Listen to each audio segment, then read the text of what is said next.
Hello dear friends, आप सभी का वेलकम है तनु क्लासेस .com में। कैसे हैं आप लोग? कैसी चल रही है आप लोगों की तैयारी?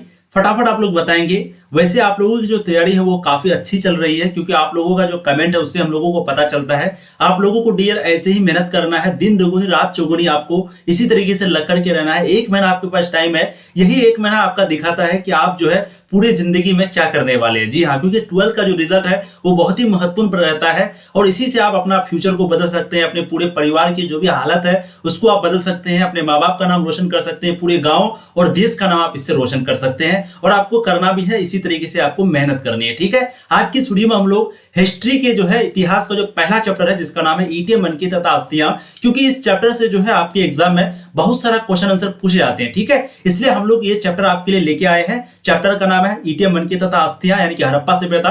तो इसका जितना भी महत्वपूर्ण लघु और दीर्घ प्रश्न बनता है सारे प्रश्नों को हम लोग इस वीडियो में करने वाले हैं। ठीक है, तो आप लोग शुरू से लेकर के लास्ट तक मेरे साथ बने रहिएगा, क्योंकि ये चैप्टर आपका बहुत महत्वपूर्ण है। बहुत सारा क्वेश्चन लगभग समझिए कि 10 नंबर प्रश्न जो है यहां से आपको पूछ दिया जाता है। तो आप लोग मेरे साथ बने रहिए, सभी प्रश्नों का आंसर हम आपको बताएंगे और पीडीएफ कहां पर मिलेगा, कैसे मिलेगा वो भी आपको हम बताएंगे। तो शुरू करते हैं। पहला प्रश्न है आपके समक्ष, आपके स्क्रीन पर आपके प्रश्न आता है, सिंधु घाटी सभ्यता को हड़प्पा संस्कृति क्यों कहते हैं? ये प्रश्न हमने आपको वैसे करवाया है, लेकिन आपको एकदम हलवा प्रश्न है, आसानी से आंसर देना है। सिंधु घाटी सभ्यता को हड़प्पा संस्कृति क्यों कहते हैं? क्योंकि सिंधु घाटी सभ्यता की खोज जो है वो हड़प्पा नामक स्थान पर हुई थी, यानी कि हम लोगों को हड़प्पा जगह से ही पता चला था इस सभ्यता के बारे में। जैसे मान लेते हैं हम दिल्ली गए और दिल्ली से हमको भारत के बारे में पता चला, तो भारत का नाम हम क्या रख सकते थे? दिल्ली सभ्यता रख देते। ठीक है, तो वैसे ही ये जो सिंधु घाटी सभ्यता है इसका खोज सबसे पहले हम लोगों को हड़प्पा नामक जगह से पता चला था, स्थान से पता चला था, इसीलिए इसका नाम हड़प्पा संस्कृति या फिर हड़प्पा सभ्यता पड़ गया। ठीक है,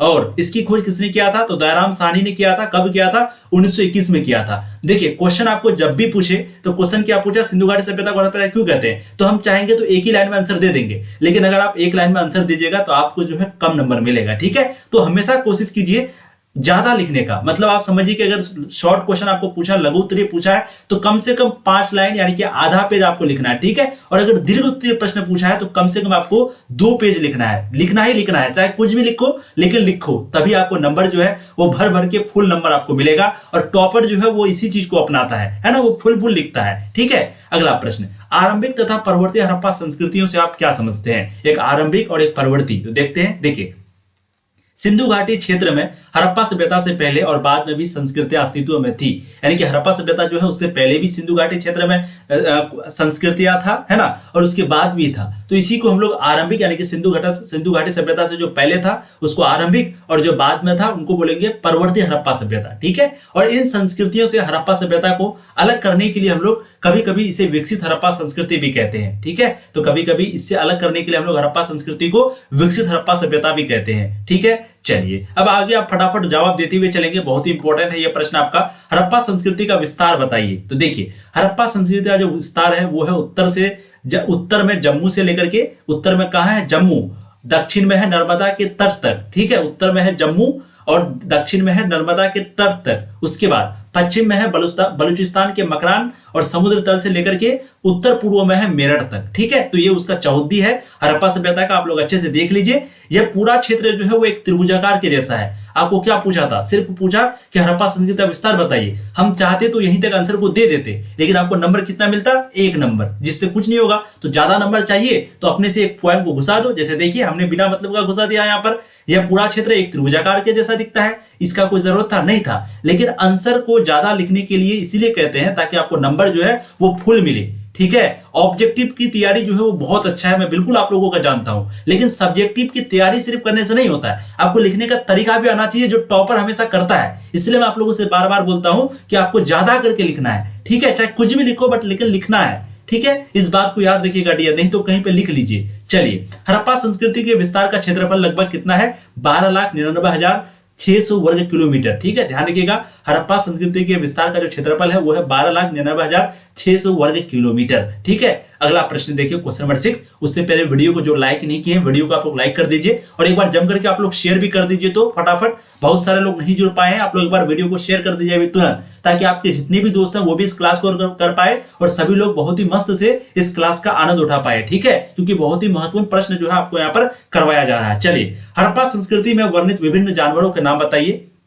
तो हड़प्पा सभ्यता में अलग अलग जानवर था, जैसे हम लोगों को मवेशी, भेड़, बकरी, भैंस तथा सूअर की हड्डी, इससे पता चला कि ये वहां पर था, ये सब जानवर भी था वहां पर। उनके बाद प्राणी वैज्ञानिकों के अनुसार यहाँ के लोग ये जानवर जो है पालते थे, यानी कि जो वैज्ञानिक है उनके अनुसार क्या था कि ये लोग जो है जानवर को पालते थे। हमको सिर्फ क्या पूछा, जानवरों का नाम, लेकिन हम 3 पॉइंट को लगा दिए यहाँ पर, है ना। जंगली प्रजातियों में वराह, जिसको हम लोग सूअर बोलते हैं, हिरन तथा घड़ियाल की हड्डियां भी शामिल है, और मछली तथा पक्षियों को हड्डियां भी मिली है, यानी कि ये सभी जानवर जो है हम लोगों को हड़प्पा सभ्यता से मिली है। ठीक है, अगला प्रश्न है क्वेश्चन नंबर 7, बहुत ही इंपॉर्टेंट है। उन 6 स्थलों के नाम बताइए जहां हड़प्पा संस्कृति जो है वो उन्नत और परिपूर्ण थी, यानी कि हड़प्पा सभ्यता जो है वो सबसे ज्यादा तरक्की की था, वो यानी कि वो शहर सबसे ज्यादा विकसित था, उस शहर का नाम आपको बताना है। सिंपली क्वेश्चन यही पूछा गया कि हड़प्पा सभ्यता में विकसित शहरों के नाम बताएं, तो हम सबको पता है कि सबसे ज्यादा जो विकसित शहर है वो कौन सा है, तो वो है मोहनजोदड़ो, हड़प्पा, चंदहुद्रो, लोथल, कालीबंगा, बनावली। ठीक है, तो इनमें 6 स्थलों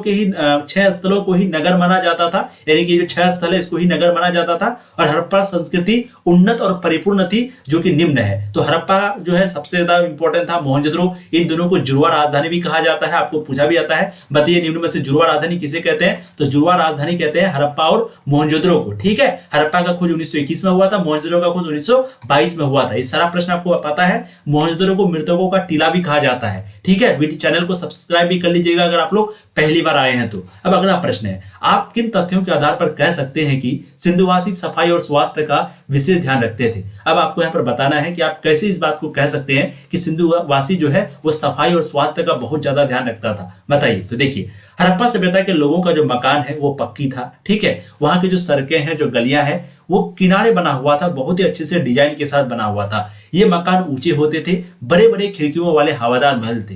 देखिए मैं अपने से इस लाइन को यहाँ पर लगाया हूं।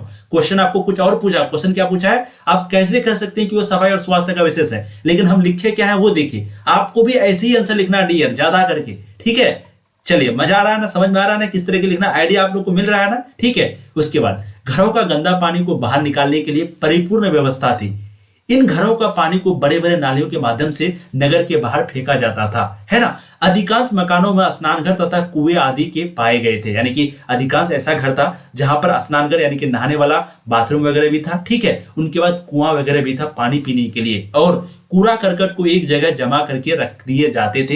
एक टैंक बना हुआ था, उसी में जगह जगह पर ये टैंक भी बना हुआ था, जहां पर कूड़ा करकट को, जैसे आज के दिन डस्टबिन है वैसे ही टैंक था, वहां पर कूड़ा करकट को फेंका जाता था। तो इन तथ्यों के आधार पर हम लोग कह सकते हैं कि सिंधुवासी जो है वो सफाई और स्वास्थ्य का विशेष ध्यान रखता है। क्या आप बताइए, अगर इस प्रकार आप लिखेंगे तो आपको नंबर नहीं देगा? बिल्कुल आपको नंबर देगा। अगर आप इस प्रकार का पीडीएफ चाहते हैं चैप्टर बाय चैप्टर, ठीक है, तो इस नंबर पे आप लोग मैसेज कीजिएगा, व्हाट्सएप मैसेज 7667532320। यहाँ पर आपको मैसेज करना है। यहाँ पर आपको सब्जेक्टिव ऑब्जेक्टिव पीडीएफ, उनके बाद क्वेश्चन बैंक, उनके बाद special type of guest question, ठीक है, उनके बाद जो आपका महामैराथन क्लास चलने वाला है, जैसे आज आपका पॉलिटिकल साइंस का चलेगा 7 बजे, इसलिए आप लोग तैयार रहिए। 7 बजे आपका पॉलिटिकल साइंस का महामैराथन क्लास चलेगा। ठीक है, हिस्ट्री का 3 क्लास आपका ऑलरेडी चल चुका है। तो ये सारा पीडीएफ जो है, जितना भी आपका सब्जेक्ट है, 5 या 6 सब्जेक्ट है, सभी सब्जेक्ट का आपको पीडीएफ जो है वो बिल्कुल मिल रहा है। इसलिए आप लोग जल्द से जल्द ले लीजिए। प्राइस सिर्फ 249 है। ठीक है, आप लोग जो है प्लीज जल्द से जल्द, जो ले लिए हैं उनको नहीं लेना है,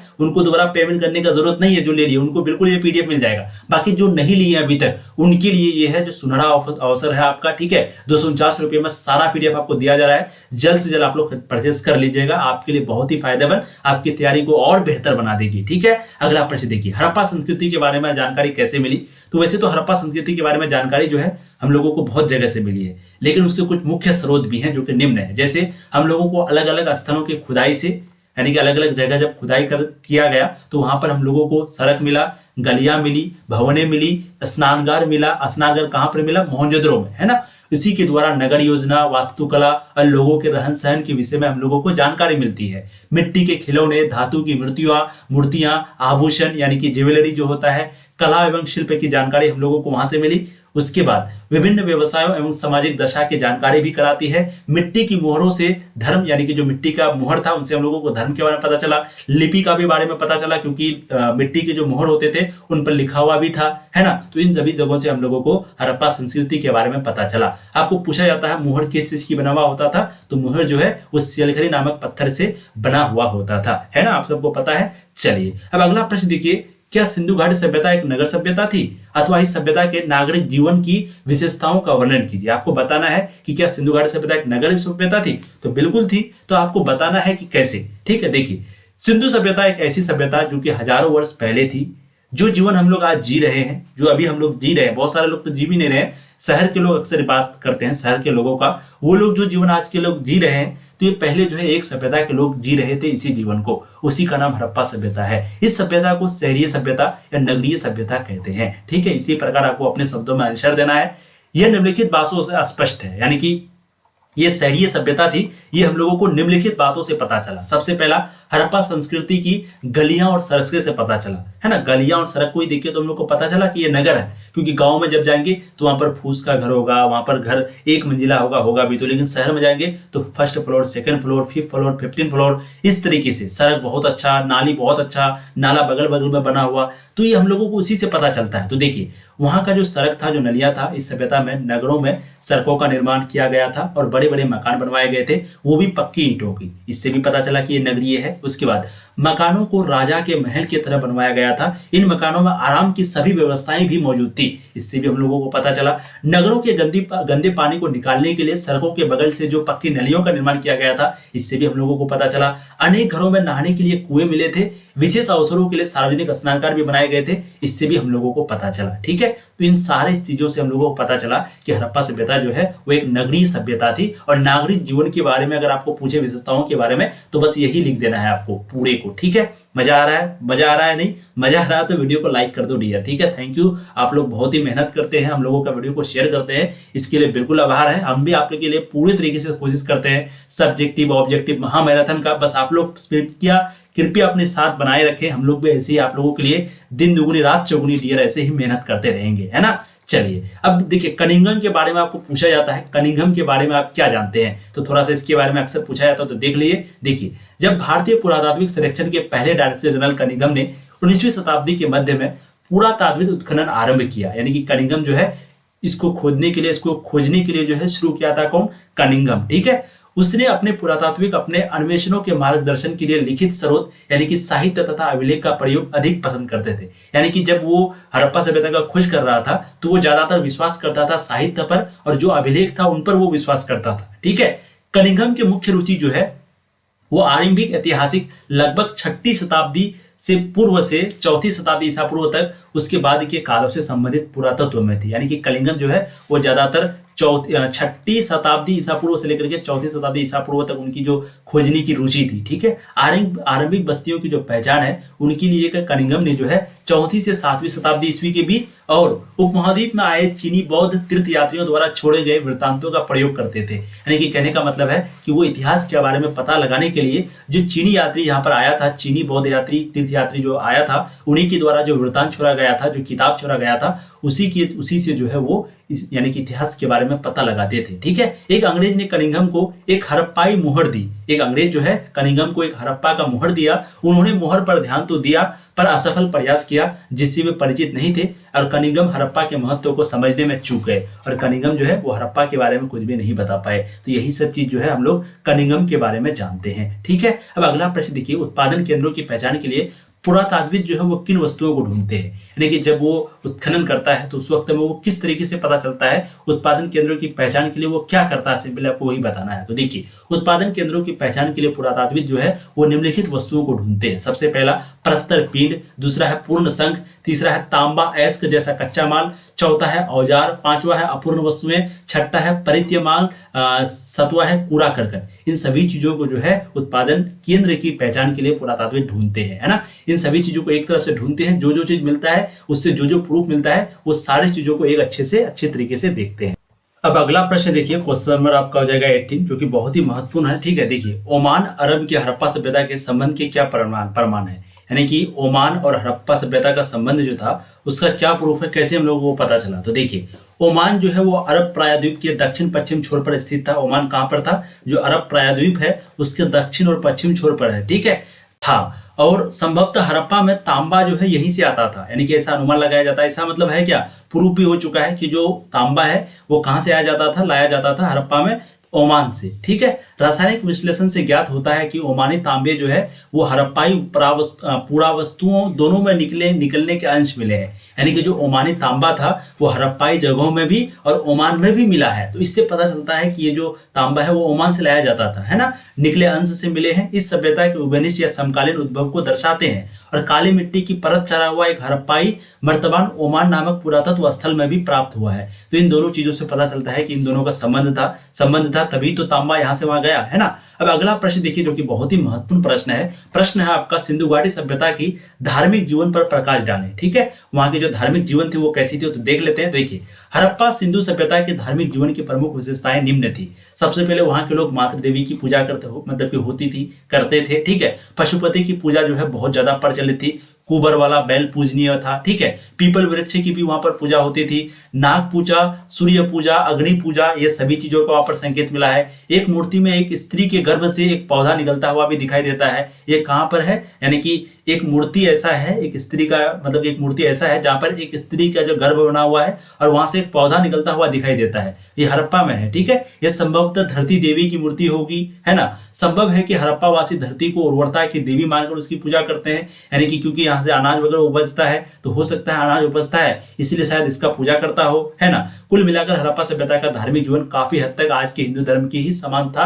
लेकिन इस सभ्यता में कहीं भी जो है मंदिर जैसा कोई अवशेष नहीं मिला, है ना। कोई भी मंदिर वहां पर सिंधु घाटी सभ्यता में नहीं मिला। लेकिन ऐसा लगा मतलब कि अंदाजा लगाया जा सकता है कि हिंदू धर्म से ज्यादा उनका मेल मिलाप होता है ना। अगला प्रश्न आपका, हड़प्पा सभ्यता के नगर नियोजन की विशेषताओं को बताएं। फिर से वही प्रश्न आपका कि वहां पर नगर नियोजन कैसे होता था। ठीक है, देखिए, हड़प्पा सभ्यता के नगर नियोजन की विशेषताएं निम्न है। सबसे पहले बस्ती को जो है दो भागों में विभाजित था, यानी कि जो बस्ती होता था वो दो भागों में बटा हुआ था। एक छोटा परंतु ऊंचाई पर बना हुआ, है ना, एक छोटा था परंतु वो ऊंचाई पर बना हुआ था, और दूसरा कहीं अधिक बड़ा था लेकिन वो नीचे बनाया गया था। हड़प्पा का बस्ती दो भागों में, एक छोटा जो कि ऊपर, एक बड़ा होता था जो कि नीचे होता था। ठीक है, पुरातात्विदों ने जो है इसी को क्रमशः दूकी और निचला शहर का नाम दिया। इसको दूकी का नाम और निचला शहर का नाम दिया। कौन? पुरातात्विद, यानी कि जो इसका खोज करता था। दोनों बस्तियों को अलग अलग दीवारों से घेर कर दूरी रखी गई थी। बस्ती का नियोजन करने के बाद और दोनों बस्तियों को घेर करके भी दूरी रखी गई थी, यानी कि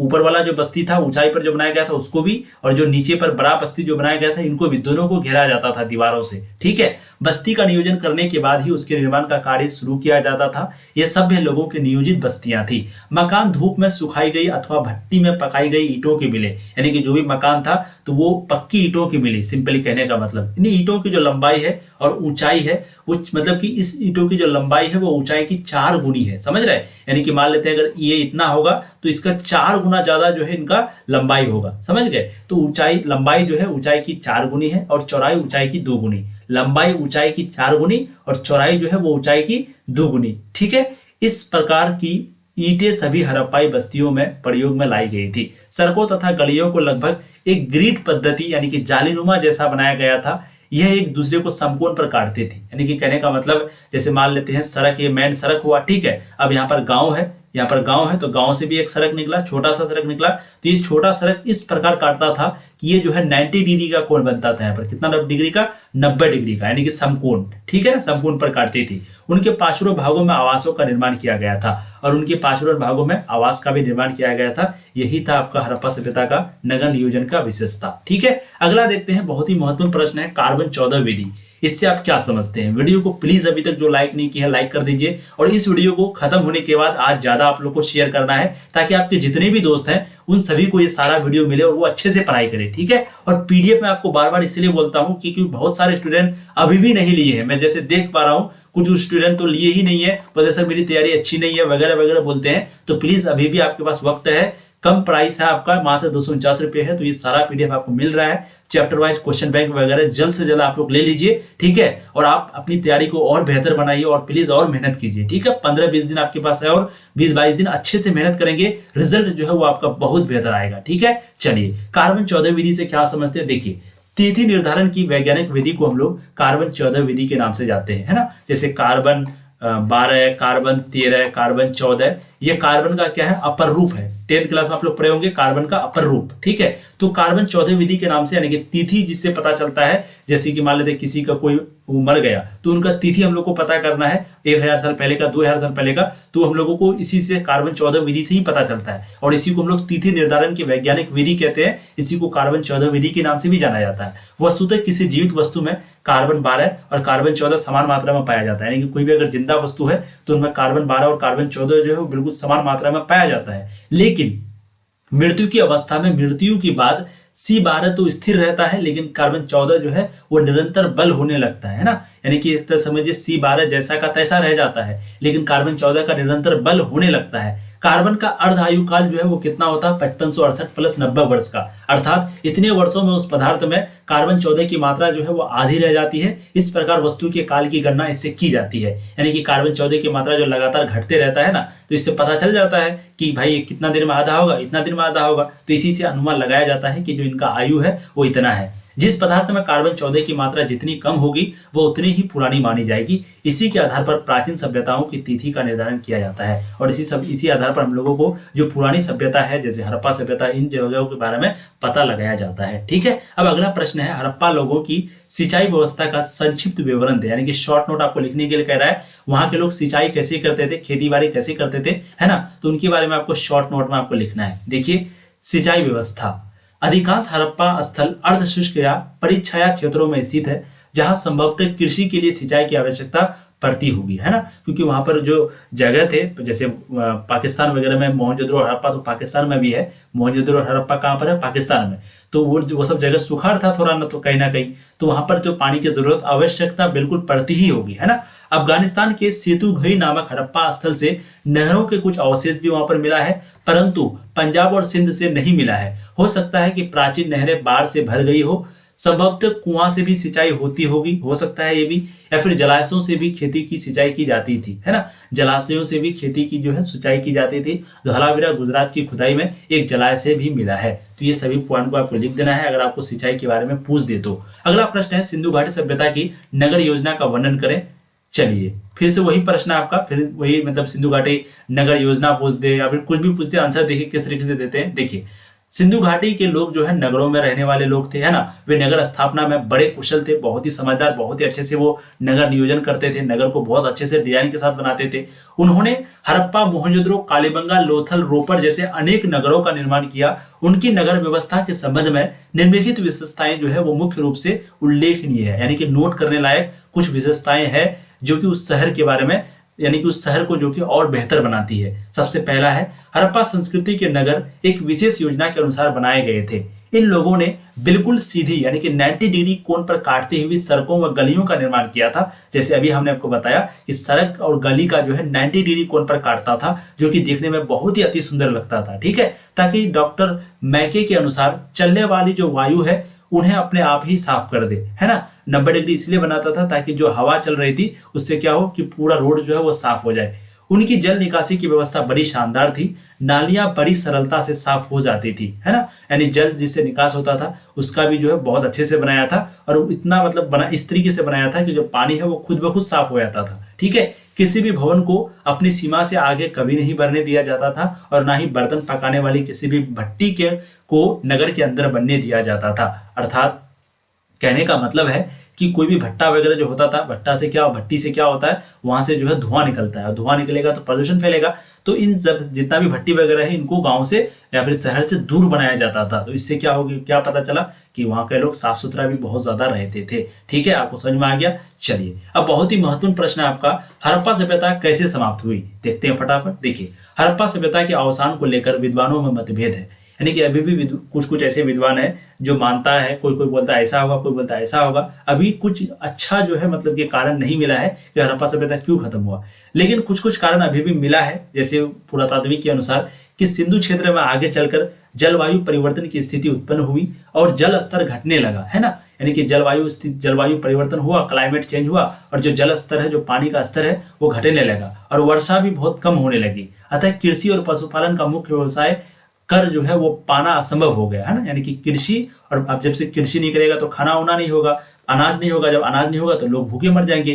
और पशुपालन का जो मुख्य व्यवसाय था वो भी खत्म हो गया क्योंकि जंगल खत्म हो गई पानी खत्म होने से, है ना, कृषि खत्म हो गई पानी खत्म होने से, तो पानी से ये सब खत्म हुआ, फिर इससे ये सारा चीज खत्म हो गया। तो इससे क्या हो गया, कहीं ना कहीं वहां के लोग परेशान होने लगे। कुछ विद्वानों के अनुसार उपयोगिता ह्रास नियम के अनुसार अति भोग से मिट्टी की उर्वरा शक्ति क्षीण होने लगी और ऊसर क्षेत्र बढ़ने लगा। कहने का मतलब है जब पानी सिंचाई वगैरह नहीं करेंगे तो 100% है कि भाई कृषि होगी ही नहीं, क्योंकि मिट्टी पूरी तरीके से खत्म हो जाएगी, मिट्टी पर कोई जान ही नहीं बचेगा। सिंधु घाटी के पतन का यह भी एक बहुत प्रमुख कारण रहा होगा। कुछ लोगों के अनुसार यहाँ भूकंप आने से बस्तियां समाप्त हो गई। कुछ लोग कहते हैं कि भूकंप आया इसलिए हो सकता है बस्तियां जो है वो खत्म हो गई। कुछ दूसरे लोगों का कहना है कि यहाँ भीषण बाढ़ आ गई और पानी जमा हो जाने के कारण भारी मात्रा में विस्थापन हुआ। कुछ लोगों का क्या कहना है कि वहाँ बाढ़ आ गई जिससे पानी जमा हो गया और लोग वहां को छोड़ करके भाग गए। एक विचार MA गोल्डन सीरीज पासपोर्ट 2 यह भी माना जाता है कि सिंधु नदी की धारा बदल गई और सभ्यता का क्षेत्र नदी से दूर हो गया, क्योंकि सिंधु नदी के किनारे ही हड़प्पा सभ्यता था, तो इसकी धारा जो है, इसका जो बहाव था वो दूसरी तरफ चला गया। इससे हो सकता है कि सभ्यता का जो क्षेत्र है इससे दूर हो गया हो। तो ये सभी कारण बताया जाता है अलग अलग विद्वानों के द्वारा। आपको भी ये सभी कारण लिख देना है हड़प्पा सभ्यता का पतन कैसे हुआ उसमें, ठीक है। अब अगला प्रश्न आपका है हड़प्पा स्थलों से कौन कौन से अनाज प्राप्त हुए हैं। तो हड़प्पा स्थलों से गेहूं, जौ, दाल, सफेद चना, तिल, बाजरा, चावल ये सभी प्राप्त हुए हैं, ठीक है। तो हम लोगों ने इस वीडियो में आपको इतिहास के कुछ ऐसे महत्वपूर्ण प्रश्नों को करवाए हैं जो अक्सर बार पूछा जाता है। इस बार लिख के ले लीजिए, यहाँ से आपका 2 से 3 प्रश्न जो है पूछा ही जाएगा, ठीक है। तो प्लीज वीडियो को ध्यान से देखे होंगे तो अच्छी बात है, नहीं देखे होंगे तो एक बार देख लीजिए, या फिर ये PDF जो है आप लोग ले लीजिए। हम आपको कई बार बता चुके हैं PDF लेने का सिंपल सा तरीका, ठीक है। वीडियो को लाइक कर दीजिए, चैनल को सब्सक्राइब कर दीजिए पहली बार आए हो तो। और आप लोगों के लिए वेबसाइट को तैयार किया गया है, आप लोगों को तो पता ही है, हम आपको बार बार बता चुके हैं। तो आप लोग सिंपली गूगल पर जाइएगा, वहां पर आप लोग तनु क्लासेस सर्च कीजिएगा, ऊपर में जो लिंक मिलेगा उस पर क्लिक कीजिएगा, ठीक है, और वेबसाइट खुल जाएगा। यहां से भी आप कम समय में बेहतर तैयारी कर सकते हैं। तो कम से कम आधा घंटा या 1 घंटा आपको वहां पर देना है और आपका डेली प्रैक्टिस को बढ़ाना है, क्योंकि practice makes a man perfect. यानी कि जितना आप प्रैक्टिस करेंगे आप उतना अच्छा होंगे, उतना स्ट्रगल करेंगे, जितना आप घिसेंगे, सिंपली जितना घिसेंगे उतना चमकेंगे, है ना। अगर आप सूरज की तरह चमकना चाहते हो तो सूरज की तरह जलना भी सीखो, मेहनत करना सीखो, क्योंकि संघर्ष ही जीवन है। जितना संघर्ष करोगे उतना सफलता पाओगे, उतना अच्छा आपका रिजल्ट आएगा। Thank you so much. ऐसे ही आप लोग मेहनत करते रहिए डियर। मेरी जो दुआ है वो आप लोगों के साथ हमेशा है, हमेशा रहेगी, ठीक है। और आप लोगों का जो तैयारी है वो बहुत अच्छी है, नेक्स्ट लेवल है। बस और थोड़ा सा मेहनत कीजिए, 1 महीना है, उनके बाद तो फिर बल्ले बल्ले है, ठीक है। Thank you so much. 7 बजे की क्लास में जुड़ना है, 9 बजे की क्लास में भी जुड़ना है। Thank you.